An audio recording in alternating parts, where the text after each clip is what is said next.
que basicamente foi muito de querer vencer desafios aí, no sentido de que eu sempre fui uma pessoa que gostou de ser desafiada e acabou, por algum motivo, tendo um pouco de curiosidade ou paixão por vencer desafios aí, né?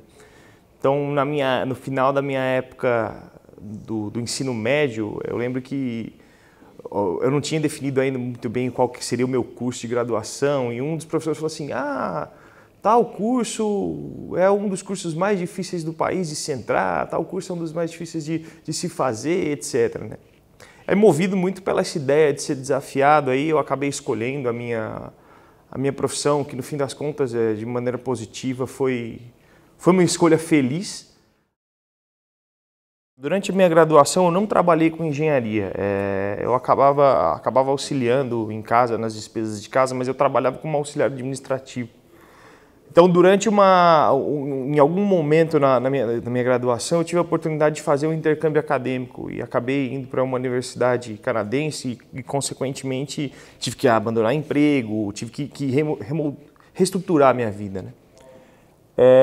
Quando eu voltei desse período, eu já estava num cenário completamente diferente, muito mais engajado com ciência e tecnologia no geral, e eu acabei decidindo, obviamente, que era o momento certo de migrar para a engenharia.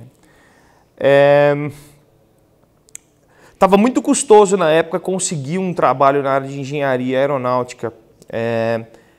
E aí, em algum momento, depois de um ano que eu tinha retornado, eu acabei desistindo dessa ideia. E eu fui para o mercado financeiro. Então, eu trabalhei durante uns 6 meses em uma instituição bancária. E acabei desistindo. Falei, bom, vamos ver o que vai acontecer e eu vou sair disso, né? Então, eu, de fato, entrei muito nisso a partir do momento em que eu entendi que o que eu queria fazer era ciência. Então, foi quando, de fato, eu acabei saindo da instituição e fui do banco, né, e fui para o Instituto de Pesquisas Tecnológicas, porque na época eles tinham aberto, bem na época em que eu desisti, eles tinham aberto uma oportunidade de estágio, né? E foi quando eu acabei ingressando nisso aí. E estágio em que área e como é que foi, já dentro do IPT? O estágio do IPT foi no Departamento de Engenharia Naval. Eu não tenho formação em Engenharia Naval, tenho formação em Engenharia Aeronáutica e eu tenho formação em Física também.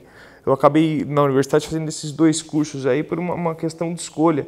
Mas o estágio não era na Engenharia Aeronáutica e sim na Naval. E o que eu acabei fazendo, apesar disso, foi algo muito similar com o que eu já trabalhava, ou com o que eu tinha trabalhado antes na época de intercâmbio.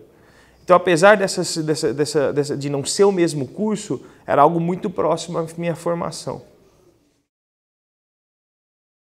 Eu continuo fazendo o mestrado no IPT. Agora eu estou muito mais voltado para a área de propulsores navais. Então, basicamente, o que a gente tem interesse em fazer é desenvolver uma ferramenta numérica de baixo custo para a produção de propulsores. Então, não é bem exatamente propulsão, mas análise e projeto. Então, a minha pergunta é essencialmente essa: qual que é o melhor propulsor para uma dada configuração, melhor propulsor naval para uma dada configuração, e como fazer com que essa escolha seja uma escolha rápida. Então, basicamente, o que a gente desenvolve são ferramentas, ou uma ferramenta em particular rápida para projetos de propulsores. É um software com um embasamento teórico na física do escoamento muito forte. Existem 2 abordagens. Tem uma abordagem que é muito mais numérica e a gente trata de uma forma um pouco mais com muito mais insight físico na modelagem.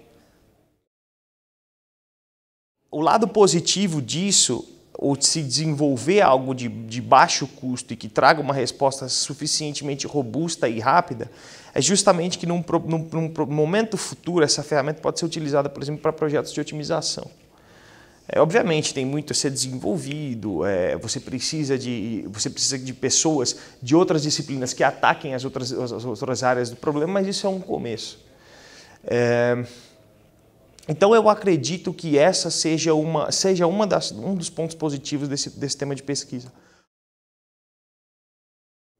Eu posso estar falando muita besteira aqui, mas historicamente nós temos exemplos de países que passaram da condição de países subdesenvolvidos ou em desenvolvimento para países de primeiro mundo justamente por incentivo em diversas esferas aí, e uma delas justamente a educação, ciência e tecnologia, né? A gente pega, por exemplo, a China como um exemplo que de 30, 40 anos para cá era simplesmente um mero reprodutor de porcariadas para uma potência mundial, né? China, Coreia do Sul.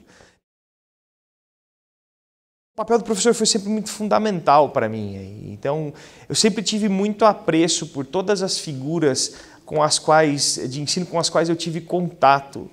Então, as minhas principais fontes de inspiração foram esses professores e pesquisadores que eu tive ao longo da minha carreira. É muito interessante ver alguém motivado, que queira de fato modificar as coisas, que queira ensinar, que de fato é altruísta no sentido de que às vezes abdica de um bem-estar ou de uma condição de vida melhor para fazer ciência ou para ensinar. Então, acho que essas são as minhas principais fontes de inspiração. A minha dica é para ter foco e resiliência. Para não olhar muito para os lados, porque às vezes a gente tende a achar que a grama do vizinho é mais verde que a nossa. Às vezes pode ser, mas que a gente tem que ter resiliência, que as coisas vão acontecer.